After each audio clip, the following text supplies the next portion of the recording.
and they cut them. Then they cut them again. Well. At 8:30, more medieval sleuthing as the contrite cleric Cadfael investigates a double monastic murder. It wasn't me she ran to when she needed help, it was you. And you sent her straight to the devil. That's Tuesday on Yorkshire.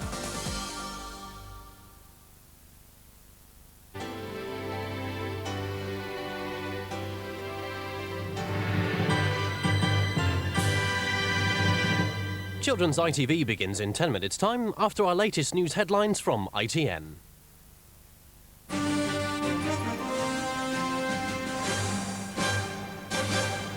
Good afternoon. The parents of the murdered schoolboy Thomas Marshall went in front of the cameras today and made a dramatic appeal for information about his death. They said they had lost the most precious thing they had.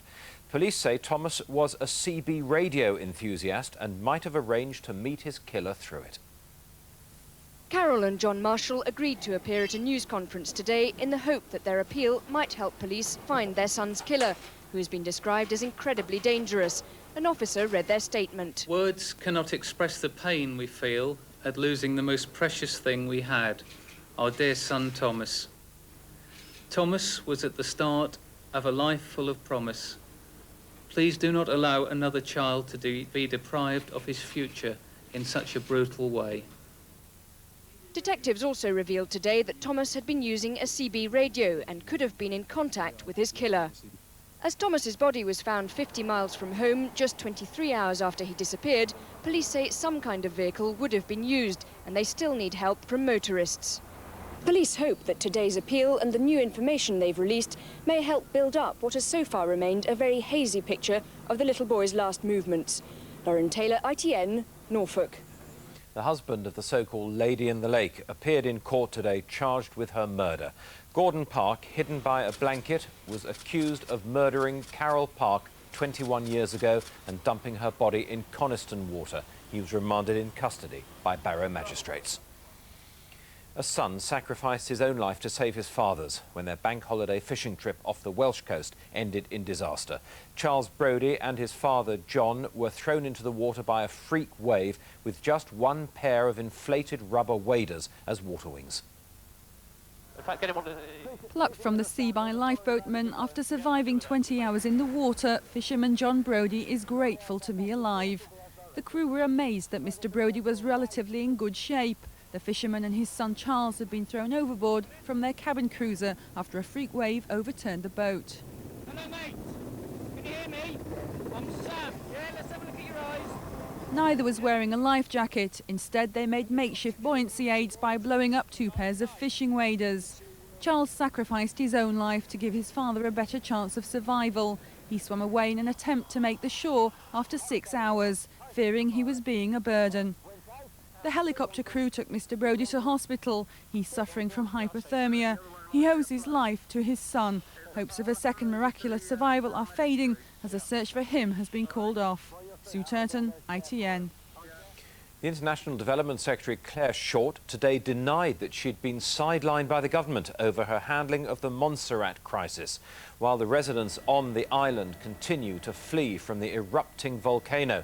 The aid programme here is being led by a government action committee headed by the Foreign Secretary.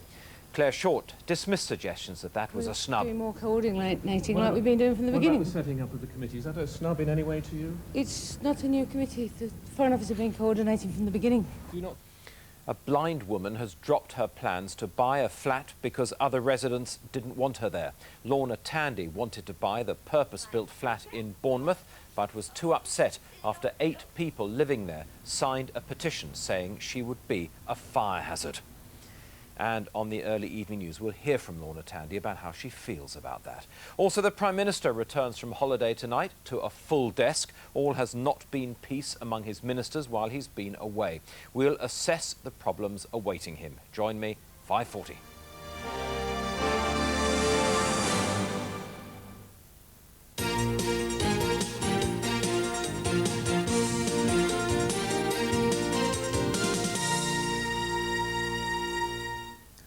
Good afternoon, welcome to Calendar.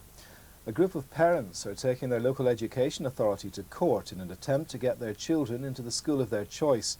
10 children from Rotherham have been told they can't go to the nearest school to their homes because they don't live in the designated catchment area. These children could be staying at home when the new term starts. They're part of a group of 10 living less than a mile from Old Hall School. They're being refused places because they don't live in the official catchment area. We're quite angry, passionate I think is a more of an appropriate word. We are backing our children, we are going to go all the way. We are now waiting for a court date. It is going to court. We're taking the LEA and the council to court on this one. Instead of going to the school around the corner from their homes in West Hill, Rotherham Education Authority insists they must go to Kimberworth Comprehensive, a bus ride away, a decision which no one can understand. I'm going to miss all my friends and I'll be a bit upset. I don't see why my son shouldn't be able to go to the school of his choice when other children that live a lot further away are allowed to go and my son isn't. We're doing this for the children. It's not just for us, it's for our children. It's for 10 children at the moment, plus for the future generation that's on West Hill, and we feel we've been victimised. If the dispute hasn't been resolved when term starts, the parents say their children won't be going to school at all. So far, the Education Authority has refused to comment on the case. A Bradford woman will learn this afternoon whether she has to relive the trauma of seeing her boyfriend shot dead in America before a courtroom. It's almost 4 years since Margaret Jagger was injured and her boyfriend Gary Colley killed in the shooting at the roadside rest stop in Florida in 1993. Audra Akins is serving 27 years for the murder.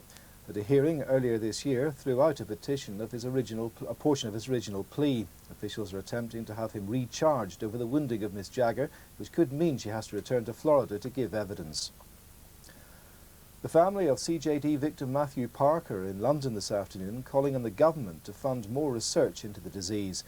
19-year-old Matthew, who was from Doncaster, died in March. His family are handing in a petition to Downing Street calling for a public inquiry into the spread of CJD. 5 pilots have just touched down after a 2,500-mile fundraising trip round the coast of Britain to help a young leukaemia victim. The trip by Microlight was inspired by 4-year-old Ashley Jones from Bridlington. He suffers from leukaemia and is in urgent need of a bone marrow transplant. The team of 5 Microlight pilots have just arrived back from their 2,500 miles trip around the coast of Britain. They've been raising money to help little Ashley. It wasn't the roughest day, but it was a bit rainy and a bit grim in places. But we were very happy when Rufford loomed into view. And that's about it from me. On tonight's calendar, we'll be talking to some real male strippers whose experiences have inspired the new film, The Full Monty, which is set in Sheffield. You just have to contain yourselves till 5 to 6. Until then, from me, bye-bye.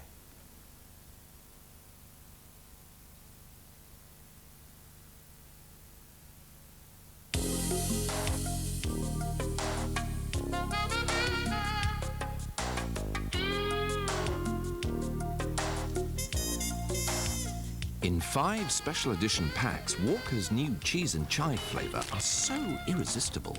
This is what I want, what I really, really want. There's no more Mr. Spice Guy.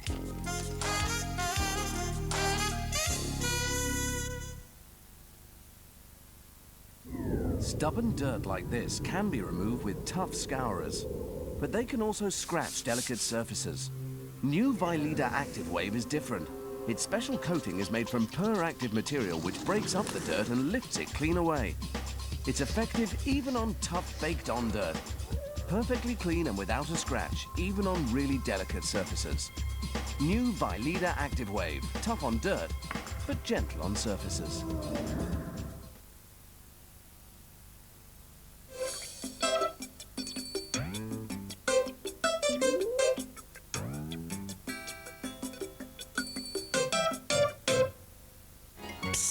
I know a secret place. Thanks, Cabby. Well, here we are. 3:30 on CITV. Good afternoon, ladies and gents. Welcome to Tuesday's CITV.